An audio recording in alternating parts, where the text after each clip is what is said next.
Welcome to the Subjective Professor podcast, where we reject coercion and hypocrisy. It's Tuesday, May 13th, 2025, episode 386.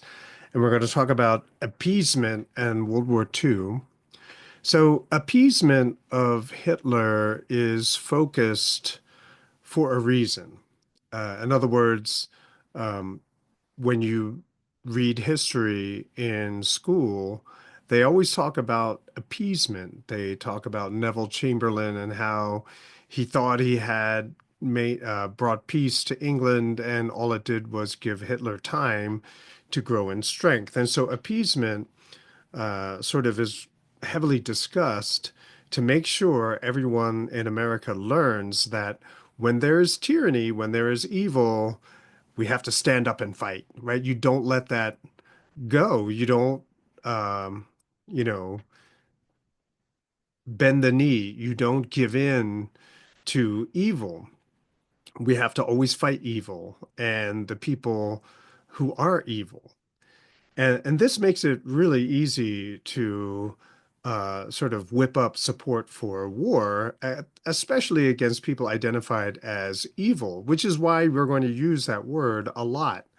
The axis of evil. That was Saddam Hussein in Iraq. He was identified as part of the axis of evil. And then Muammar Gaddafi in Libya, he was called the mad dog of the Middle East. And of course, most recently, the rhetoric against Vladimir Putin is that he is extremely evil, right? And so if you're fighting evil, people who are in that fight, they get to feel heroic. They're doing the right thing, right? Just call me a hero because I'm fighting against evil. Really? Like you're over in the battlefield? No, you're on your keyboard, right? But those people who support the war fighting evil, they're generally doing it from their keyboard, right? And it makes it really easy to call peaceniks like me a coward, right? Hey, we're fighting evil. What are you doing? You just want those people to die, so you're a coward. But is it heroic to be stupid, right? To be duped or tricked into war by special interest groups who don't care if you live or die, who don't care what happens to the standard of living here in the United States or in those countries we are destroying overseas. No one really seems to care. And that is quite typical of people who live here in the United States. What would be another perspective, right? Instead of focusing on appeasement, right? So when Hitler is rising to power and some leaders in Europe go meet Hitler and say, "What do you want? What can we do to make you happy?" And so they give Hitler what he wants, and that just makes Hitler stronger and encourages Hitler to do even more. And now we have World War II. Okay, so what would be a different perspective, another subjective perspective? Well, if we go back to World War One, the Allies and Germany were pretty much tired and exhausted by the war, and they were basically moving towards negotiation for a truce.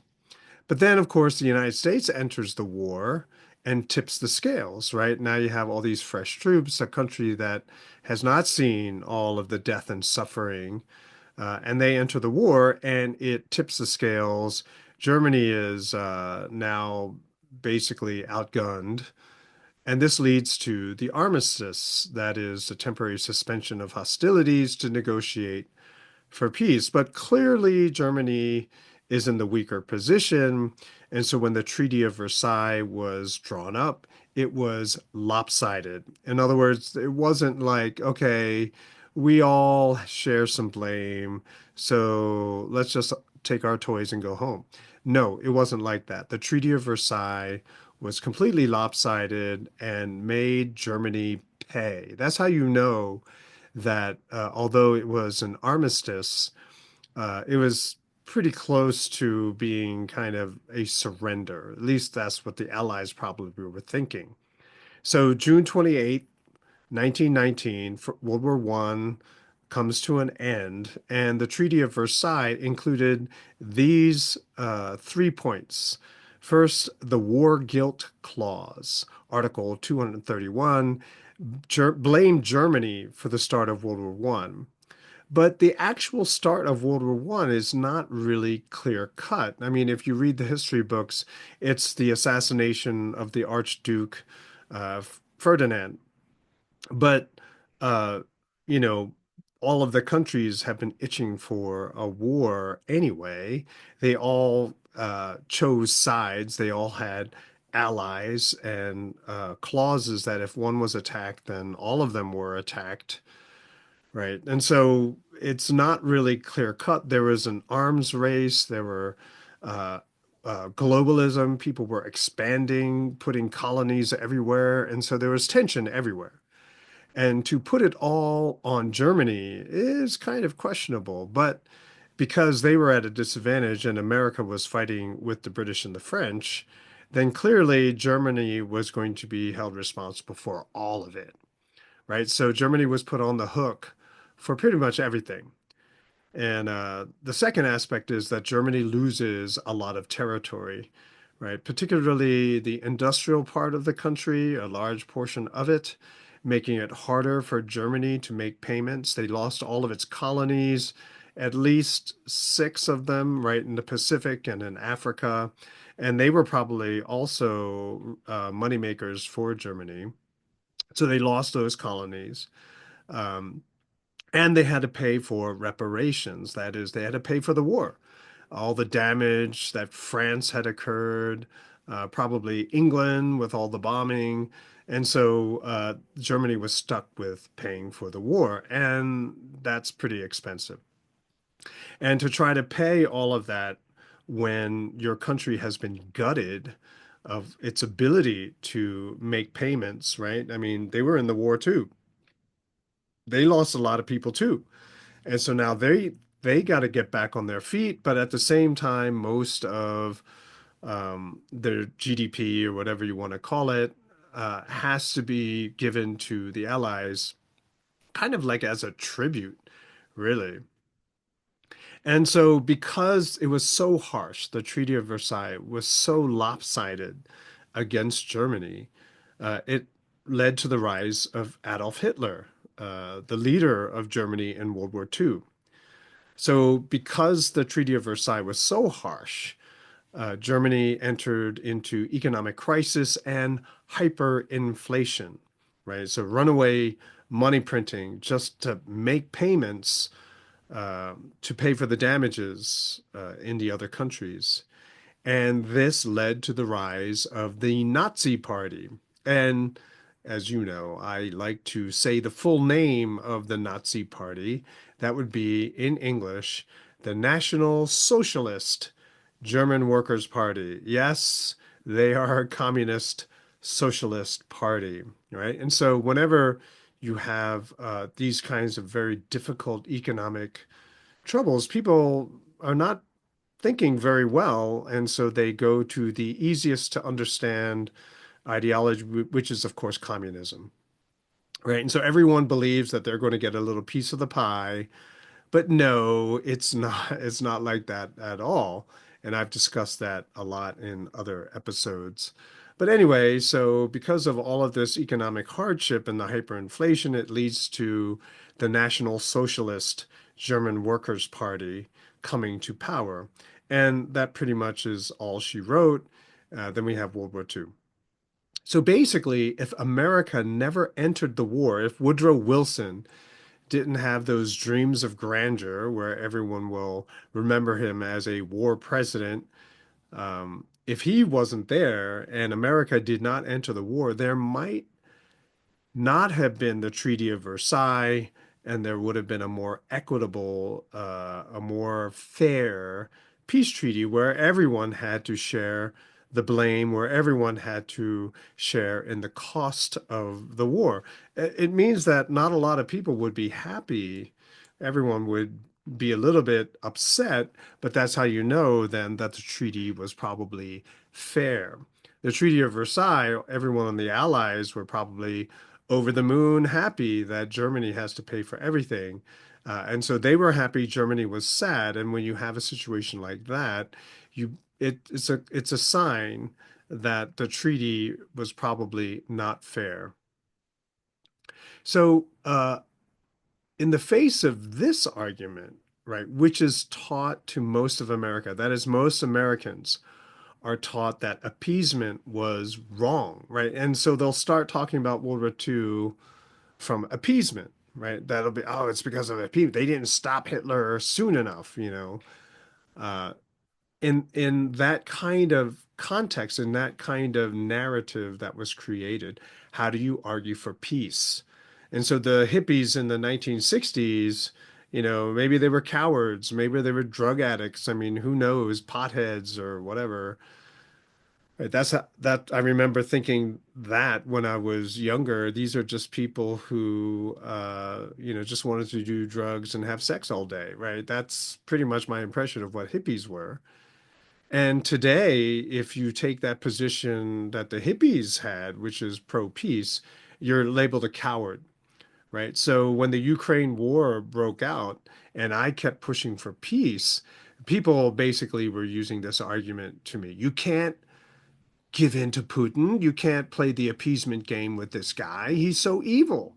We have to stand up to Putin, right? And it's that same uh, tired argument that people have been using for decades to justify violence and destruction. They use it again for Putin, even if it means siding with Nazis, right? I mean, I got people who were on Ukraine's government side, not the people's side, but their uh, Nazified government. They acknowledge that they have a Nazi problem. They acknowledge that. And then they say, but we still have to support them. So basically, Putin is so bad that they are worse than Nazis, which I find hard to believe. Okay. If the people you're supporting are Nazis and you know they are Nazis, why are you supporting them, right? Perhaps maybe you should think a little bit harder of your positions. And my sadness came from the fact that the people I was, you know, arguing with were college professors, right? And I feel sorry for their students. I really do. Uh, but anyway, that argument that, oh, if you push for peace, you're a coward, is such a low intelligence argument. It gives such, it gives evidence that you just simply eat up propaganda. You don't think that maybe you're being lied to. That's why yesterday I had that quote from John Steinbeck: all war is a symptom of man's failure as a thinking animal, right? And plus, yesterday I talked about the War of 1812, how it came to an end. Yeah, why do we have to engage in fighting like schoolyard bullies who are probably the lowest intelligence people, right? They don't rely on their heads, they rely on their brawn, the fact that they hit puberty a little bit sooner than everybody else, and so now they're going to muscle in on everybody, right? That's such a like a lowbrow kind of low intelligence position, right? We should just negotiate, we should talk. And on that note, we see that early reports that Trump has supposedly cut off Netanyahu, and that Netanyahu, the president of Israel, went to his own governmental body and said, we have to wean ourselves off of American help. Wean ourselves off American help. Basically, being on their own, they're not going to be able to survive. And so they're going to have to start thinking about peace as well. And there's rumors that Trump is in Saudi Arabia right now and that he will announce Gaza as an independent state. I don't know. The preliminary, I did a little search before I hit record, and I haven't seen that yet. But people say that he's going to do that. So who knows? And if he did that, that would be mind-blowing, right? Because no one had the courage to do that in America for decades. And also, there's rumors that he will go to Tehran in Iran and talk to Putin in Tehran to talk about peace. If any of this is true, that is pretty amazing. Even for someone, as I said, I knew that when I was going to make that episode where I talked about Trump's mental decline, that I was going to have to eat my words. I think there is still that he's lost a step or two. But if he can pull this off and bring peace in the Ukraine and Israel and the whole Middle East, he's got the Nobel Peace Prize for sure. And I'll be glad. And I said it back then too. I'll be glad to say I was wrong, right? Because this constant, never-ending war thing is pretty ridiculous. So, will Trump be able to do what no one else has been able to do for decades? Break the Israeli hold on America? Something to wait and see. I don't know. Exciting times. And finally, I saw someone post this about Pope Leo, someone I know actually from high school. And this is apparently a post that Pope Leo the 14th had made. It goes like this: To all who sent prayers, love, and hope as I begin this sacred journey, thank you.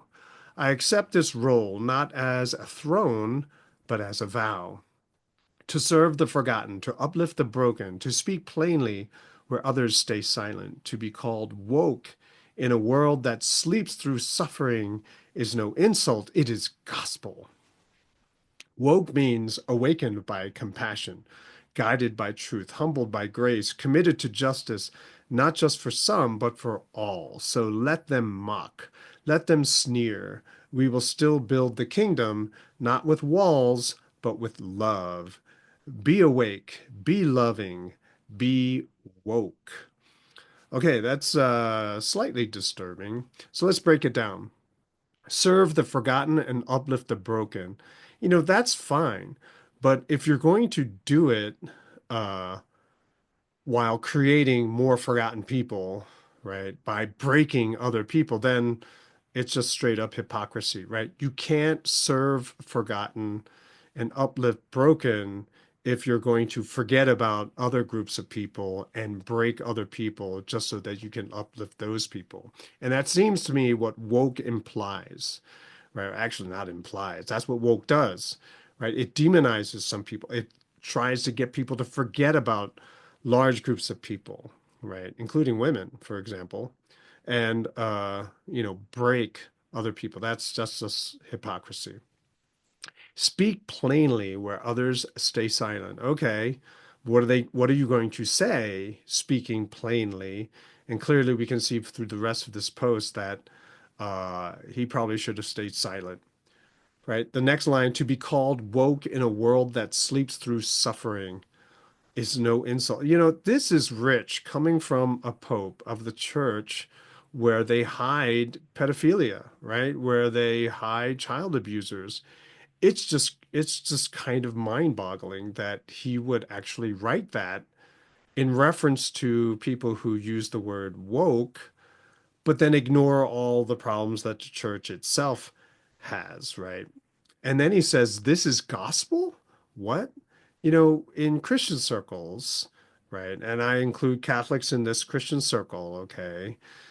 Because only God is going to judge all of this. But the gospel is about Jesus. It's not about woke, right? And so, as Pope, for him to use that kind of language is not really theologically sound, right? It would make me nervous if I was a Catholic, because then, oh, well, I can make anything the gospel, right? Oh, so now you're speaking for God. Well, I guess that's what the Pope is supposed to do, but I would not go along with that at all. And then he goes, woke means awakened by compassion. Well, on this channel that emotions, the more you think with emotion, the less knowledge and logic is there. And so if wokeness is awakened by emotions, which are not informed by knowledge and logic, yeah, that's going to be pretty much straight up hypocrisy, right? Because you're only going to go by what you feel not by what is actually going on. And then he says, guided by truth, humbled by grace, committed to justice, not for some, but for all. If it is for all, then it's just simply justice, right? You don't have to be woke. You can just simply say, we're going to fight for justice. And that means for everybody, right? Not to be partisan or create division by siding with one small segment of society, that is the woke segment, right? So justice means the same standard for everybody. You don't have to pick a side to say that you're fighting for justice. In fact, to pick a side means you're biased, right? And that's not justice. That's being hypocritical. And then he says, we will still build the kingdom, not with walls, but with love. Excuse me, but love is justice, right? That's the only way, that's the only understanding of love that actually works, that allows you to understand all the references of love, right? And if things are just, right? If everything is based on justice, then yeah, you can find love. Right? It's the injustice which creates rage and anger and protest. Yeah, you don't want that. But that's kind of, he's going kind of, he's being playing loose and fast with his words. That's the way you should put it. And so this whole post is basically platitude and cliche, right? While at the same time taking the side of wokesters. You know, if you want to be woke, fine. But as a representative of 25% of the world's population, or 25% of at least the United States population, you know, this is not what he should be doing, right? He shouldn't be championing the fundamental, he shouldn't be championing partisan politics. He should be taking the position of the church, right? To teach and represent Jesus Christ in the world, right? Not some partisan politics to be used by, you know, trend followers and influencers of the world. That just, I don't know. If I was Catholic, I'd be kind of embarrassed, right? How do you champion the role of the church, the message of the church with hypocrisy? You cannot. It's impossible to do that. And I previously talked about how the church often makes the mistake, or the Pope often makes the mistake of incorporating trendy stuff into church teaching. It's a mistake because the world is constantly changing. What is hot, what is relevant, what might sound good today won't be in 10 or 20 years. And then where will you be? As an authority of the truth, as an authority of justice. How do you do that? How do you constantly? I mean, that's part of my frustration with Trump is that he's constantly changing the things that he's saying. The messaging is constantly changing. That might be fine for politics, but when you're the leader of a church, of a religion, where people are building their lives, this is very problematic, I'll just say. Okay. And especially since the woke momentum is losing steam, I think there's going to be egg on the face of the Pope very soon. Not that they would care, not that he would care, not that a lot of Catholics would care, but I know that if I was Catholic, this would be a big reason for me not to be Catholic any longer and to draw into question this whole selection of the Pope process. Um, yeah, it would bother me fundamentally and completely. But anyway, so that's my take. I don't think the Pope saying these things will lead to more peace in the world. I think it would lead to more confusion, more fighting, and people would be at a loss in terms of how to find peace in a world that is so confused. But anyway, so I hope that Trump is successful in whatever it is that he's trying to do, and I hope it's peace. And if he does manage to pull off peace in the Middle East, give him that Nobel Peace Prize. That's it for today. I'll talk to you next time.